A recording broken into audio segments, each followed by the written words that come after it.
Hello, everyone, and welcome back to Path of Glory. I'm Sarah. Hi, Sarah. Hi, everyone. It's great to be here again. And to all our amazing listeners, thank you so much for joining us today.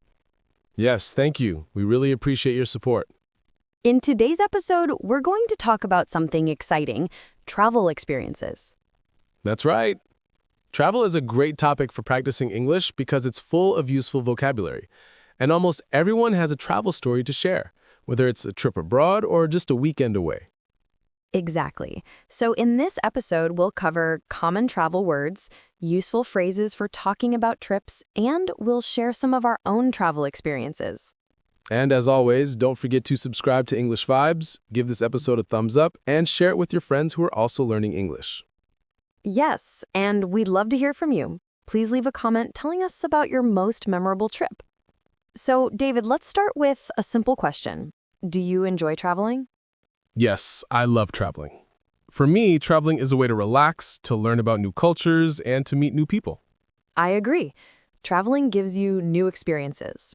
Even a short trip can be exciting.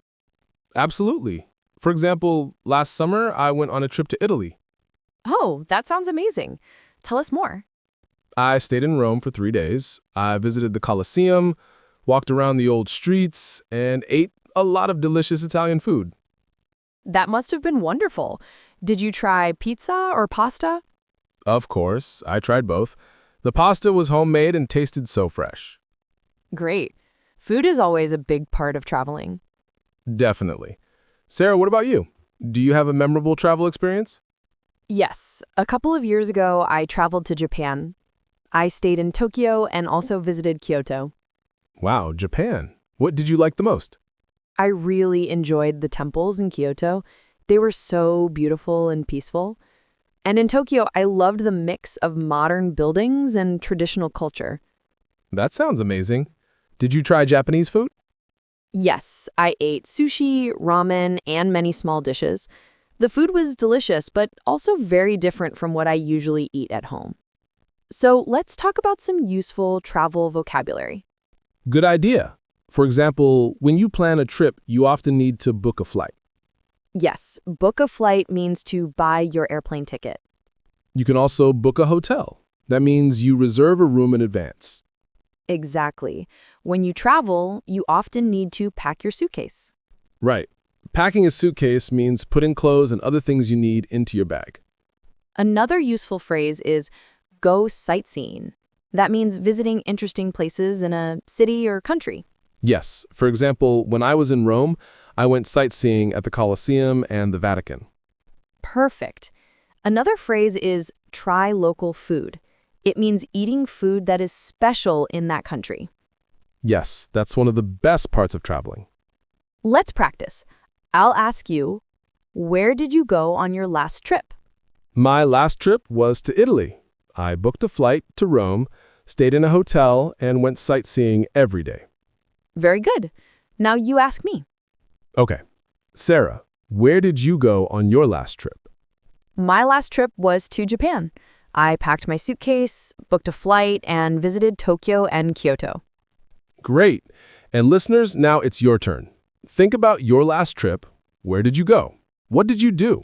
Try to say it in English. Now let's review some important travel words and phrases. Yes, here they are.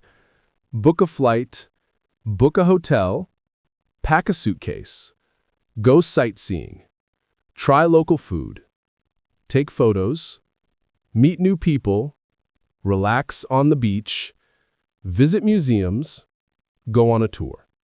That's a fantastic list. These phrases are very common when talking about travel experiences. And remember, you can use the past tense to describe your last trip. For example, I booked a hotel. I visited a museum. I tried local food. Yes, using the past tense makes your sentences clear and natural. So, David, do you prefer traveling to big cities or small towns? That's a good question. I think I prefer big cities because there are more things to do. But sometimes small towns are more relaxing. I feel the same. Big cities are exciting, but small towns give you peace and quiet. And what about you, listeners? Do you prefer big cities or small towns? Write your answer in the comments. Well, I think we've talked about a lot today. Planning trips, booking flights, sightseeing, trying food, and sharing our favorite travel experiences. Yes, and hopefully our listeners learn some new vocabulary to talk about their own trips. Remember, the best way to practice is to tell someone about your travel experiences in English. Exactly. You can even write it down like a short diary entry. Last year I went to, I stayed in, I visited. Great advice, David. Thank you, Sarah. And thank you to everyone listening.